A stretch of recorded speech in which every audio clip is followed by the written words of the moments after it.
Il presidente della Regione Veneto Luca Zaia ha dichiarato che ieri è stata una giornata storica per la sanità padovana, veneta e nazionale, con l'avvio della costruzione del nuovo ospedale di Padova Est e del più grande polo sanitario d'Italia con il recupero del Giustinianeo. Ha inoltre annunciato la presentazione del progetto per il nuovo hospice pediatrico a Padova, destinato a offrire assistenza a bambini affetti da malattie inguaribili.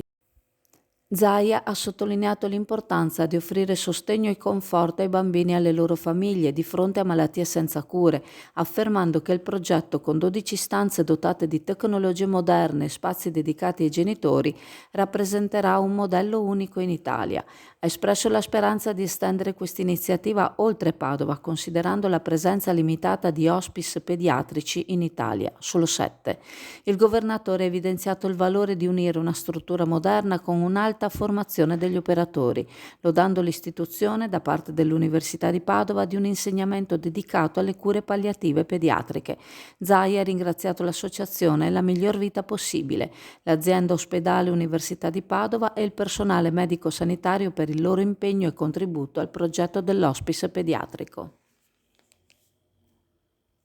A novità dolce e salato in Viale Veneto a Sottomarina, tra le specialità di Chioggia il venerdì trovi anche le golosità portate da Napoli, dalle 1000 varianti di bussolà al casatiello, dai panini nostrani ai formati campani, panini ricchi e gustosi con ingredienti della cucina campana e tante specialità, non solo salato ma anche tanti dolci gustosi con ingredienti speciali, golosi rulli farciti e gustosi torroni. Novità dolce e salato è aperto tutti i giorni, anche la domenica mattina, ma il sabato sera dalle 9 alla mezzanotte potrai gustare ciambelle e brioche calde in tanti e tanti gusti diversi.